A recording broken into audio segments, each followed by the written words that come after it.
Salut à tous, soyez bienvenus à notre chaîne Contenu spirituel et familial. Salut deux amis. Salut Nissan, salut à tous. J'aimerais aussi, Nissan, remercier toutes les personnes qui partagent ici ces messages, ici dans notre chaîne, des commentaires aussi, et que je suis sûr que ces messages sont en train d'aider beaucoup de personnes, Nissan. Et je crois aussi, deux amis, c'est pour cette raison que nous avons un plaisir de partager toujours les messages ici dans notre chaîne. Ces messages, elle est pour tout le monde. Toutes les personnes sont bienvenues, toutes les personnes qui aiment toujours une parole de motivation, une parole d'espérance. Beaucoup de personnes n'ont plus de force pour continuer parce qu'ils n'ont rien, apparemment, selon leur jugement, à qui s'appuyer, à qui chercher le secours. Donc, si c'est votre cas, si c'est votre situation en ce moment, sachez que c'est Dieu la source de vie. C'est en lui que nous allons trouver la force, l'espérance. C'est en lui que nous allons trouver le secours dont nous avons besoin. Donc, désormais, le message que nous allons aborder ici aujourd'hui dans cette vidéo, elle pourra être peut-être difficile d'accepter. La haine est en train de dominer pratiquement le monde. Mais sachez que l'amour, il sera toujours plus fort, plus grand que n'importe quel sentiment de haine et de méchanceté qui puisse exister sur ce monde. Donc, comme le titre de ce message, elle a dit déjà, désigné les trois choses les plus difficiles. Et quand on parle de ces trois choses, c'est effectivement difficile déjà à comprendre, à accepter et surtout pratiquer. Elles sont les suivantes. Aimer ses ennemis, prier pour ceux qui vous persécutent, bénir ceux qui vous maudissent ou ceux qui vous maltraitent. Ces trois choses, des amis, elles ne sont pas du tout faciles à entendre, n'est-ce pas? C'est quelque chose vraiment difficile de pratiquer. Si on a déjà la difficulté de comprendre, imaginez pratiquer. Nous pouvons imaginer que les gens à cette époque, lorsqu'ils ont entendu Jésus parler à ce sujet, aimer ses ennemis, prier pour ceux qui vous persécutent et bénir ceux qui vous maudissent, je peux imaginer comment ces gens, ils ont réagi, les sentiments, la réaction qu'ils ont eue. Et je pense que cette réaction, c'est la même qui se passe aujourd'hui dans le cœur de beaucoup de gens qui entendent ce discours.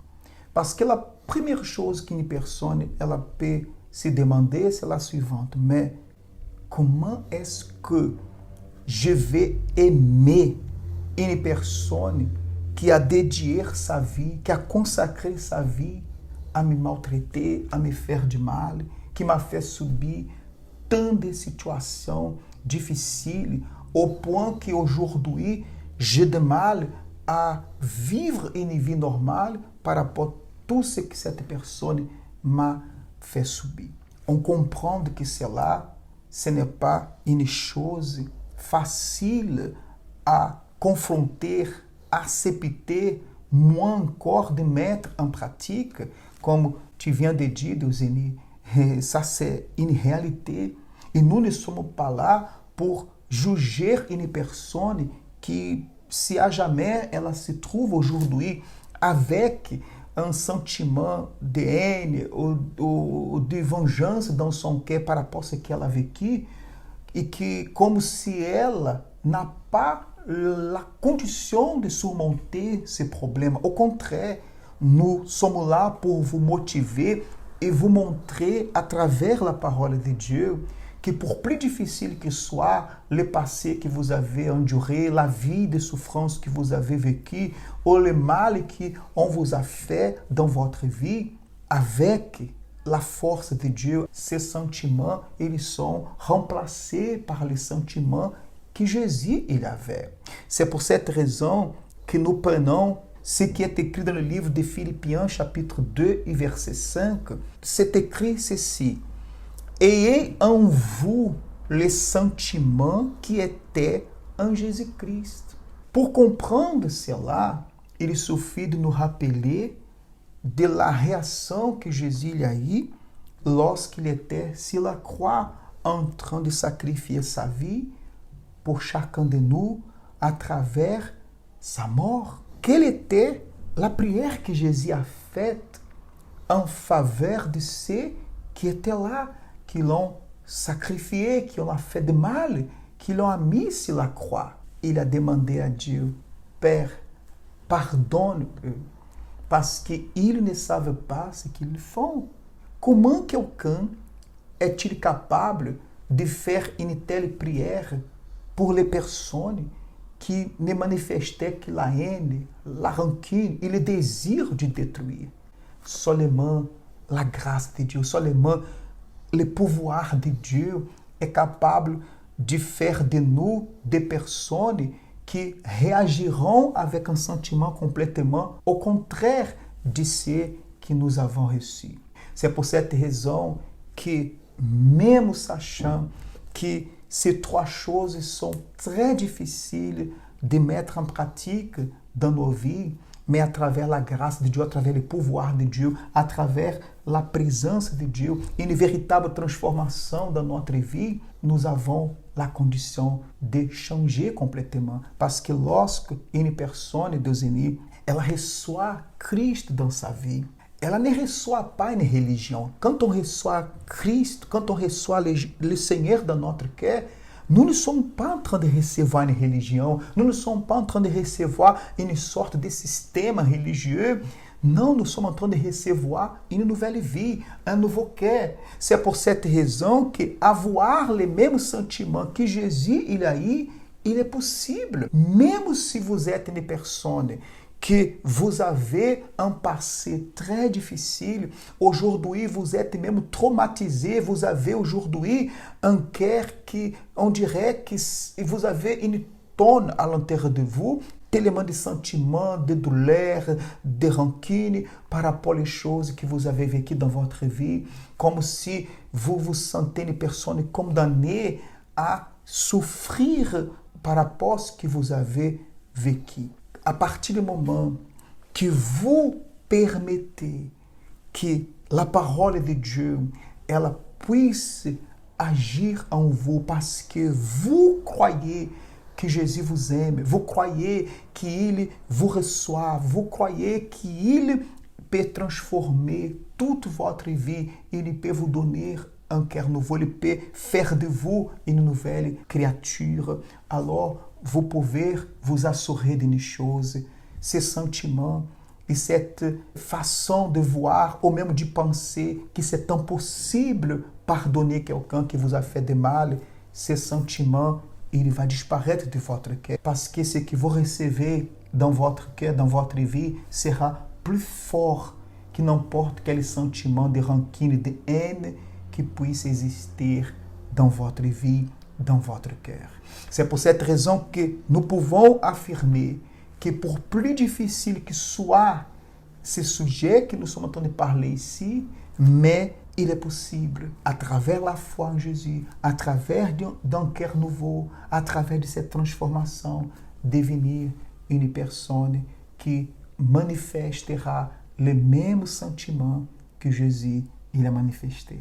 Quand la personne a cette expérience avec Dieu, de cette grâce, parce que c'est un transfert, cette grâce, on va dire, un transfert, c'est une personne, c'est le Seigneur Jésus.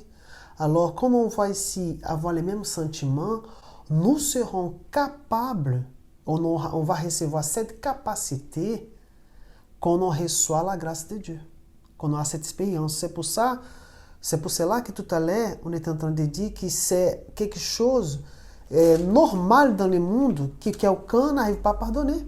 On ne peut pas juger ces personnes. Et c'est bien de parler de ça parce que des fois la personne me pedir comme ça, mais comment c'est possible cette personne elle est dans cet état, elle agit comme ça, elle n'a pas eu encore expérience avec Dieu. Elle n'a pas encore compris. Alors, quand on a cette compréhension, on a cette expérience avec le Seigneur Jésus de la grâce de Dieu, on voit Christ, on voit Jésus, comment il nous voit. Il nous a pardonné, on ne méritait pas Là, on commence à mettre du côté nos raisons. Hein. Toutes les raisons qu'on avait, on met de côté, on s'y voit comme une personne aussi qui ne méritait pas le pardon de Dieu. Et quand on pense comme ça, c'est pour cela que le but ici, c'est montrer Jésus, son exemple, qu'est-ce qu'il vraiment le représente, comment il te voit, comme il t'a aimé tellement, sans condition, sans beaucoup de défauts, il t'a accepté comme ça. Alors, je n'aurai pas non plus de difficulté d'accepter, de pardonner la personne. J'étais une personne comme ça. Maintenant, j'ai reçu l'amour de Dieu. Je sais comment il me voit, comme il m'aime. Alors, comment je ne pourrais pas aimer cette personne? C'est pour cela que c'est vraiment un exemple que le Seigneur Jésus nous a laissé. Et quand on connaît lui, quand on a cette expérience avec lui, on peut comprendre, on arrive à une transformation à l'intérieur de vous. C'est pour ça que ce n'est pas quelque chose de naturel. Avant de connaître Christ, on n'arrivait pas.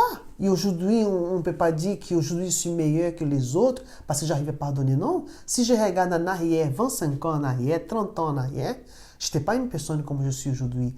Mais c'est Christ qui m'a transformé. Parce que ma condition humaine ne pouvait pas arriver là. C'est ça que vous devez comprendre. C'est pour cela qu'on ne sommes pas là pour faire un jugement. C'est pour cela que ces chaînes ici, on parle de Christ, de la parole de Dieu, mais c'est pour tout le monde, surtout pour les gens qui ne connaissent pas encore Dieu. Alors, il y a cette différence, nous sommes aussi des gens qui connaissent la parole de Dieu et qui n'ont pas compris aussi l'importance de suivre l'exemple, les sentiments de Christ. Mais comme on vit encore dans le monde naturel, on n'a pas cette force. On n'a pas encore cette compréhension de cette parole. C'est normal. Et c'est pour cette raison que quand on aborde ces sujets, nous ne sommes pas en train de mettre un poids, un fardeau, ou le critiquer, ou le juger, oh voilà, tu ne peux pas être comme ça. Non, non. Nous sommes en train de dire que nous comprenons très bien la difficulté ou combien cela est difficile. C'est pour ça que le titre de ce message, les 3 choses les plus difficiles de le faire. Pourquoi? Parce que qui, dans ce monde, n'a jamais vécu des situations où vous avez été victime de la méchanceté de quelqu'un? Combien de personnes qui nous regardent maintenant des années et qu'elles évitent même à parler de son passé? Parce que quand elle parle de son passé, elle se souvient des maltraitances, des abus, des choses qu'elle aujourd'hui a de mal à avaler, a de mal à accepter, et que son cœur est lourd. Pour cette personne, elle a une difficulté de comprendre, mais comment est-ce que je serai capable de pardonner une personne, de regarder cette personne qui m'a fait tellement de mal et regarder comme si rien n'était, l'accepter même comme mon ami, aimer cette personne comme si elle était une bonne personne.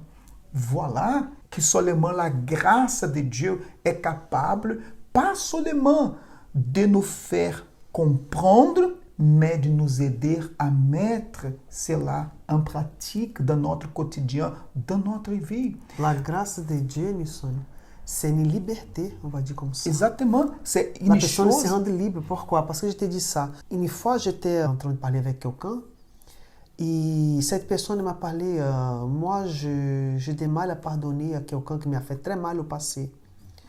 Et du coup, quand elle était en train de dire ça, j'ai dit, mais vous savez que c'est important pour vous pardonner cette personne. Elle a dit, impossible. C'est le premier mot qu'elle a sorti de sa bouche. Impossible, parce que quelqu'un très proche qui m'a fait du mal.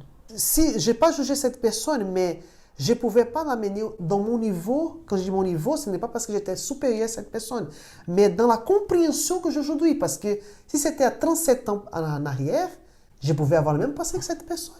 Mais Christ m'a transformé. C'est une différence. Et quand elle a dit ça, j'ai pu voir la difficulté que les gens ils ont de pardonner. Mais c'est tout à fait normal. Parce qu'ils n'ont pas réussi. Exactement. La révélation de la grâce de Dieu. C'est ça que nous sommes en train de vouloir montrer. Que ces 3 choses, en réalité, sont effectivement les 3 choses très difficiles à comprendre et mettre en pratique. Pourquoi? Parce que quand nous parlons des choses qui nous ont blessés, qui nous ont fait de mal, nous les êtres humains, les hommes, nous avons du mal à pardonner. C'est pour cette raison seulement à travers le pouvoir de Dieu. C'est pour cette raison quand on parle de l'évangile, nous sommes en train de parler d'une nouvelle vie. L'évangile, voilà une nouvelle, une nouveauté. C'est-à-dire que c'est quelque chose qui nous est annoncé, qui peut transformer complètement la personne que nous étions. Seulement Dieu peut nous accorder cette capacité, cette condition. Une chose est sûre, la souffrance ne fait qu'augmenter quand la personne elle se maintient captive à cause du sentiment de haine, de rancune dans son cœur. Et le Seigneur Jésus, il est celui qui peut nous rendre libres. Et c'est ça ce qu'il désire faire dans votre vie aujourd'hui même. Donc nous espérons que ces messages, on peut dire même ces dialogues que nous avons eu ici, puissent vous aider en quelque sorte à rompre cet obstacle, cette barrière qui aujourd'hui vous empêche d'avancer dans votre vie, d'avoir une nouvelle vie. Dieu vous attend. Il veut que vous receviez un nouveau cœur, une nouvelle vie. Il a dit, venez à moi vous tous qui êtes fatigués et chargés, et je vous donnerai du repos. Ce repos, c'est exactement ce soulagement, cette paix, enlever ces fardeaux qui vous empêchent de continuer à aller en avant, dans une bonne direction. Que le Seigneur vous bénisse, que Dieu vous fortifie, vous donne la paix et vous rende libre de tous ces sentiments négatifs qui peut-être est en train de dominer votre cœur, votre esprit. Et que vous soyez une personne forte à l'intérieur de vous pour pouvoir vous libérer de toutes ces choses négatives et que votre vie soit transformée par le pouvoir de Dieu.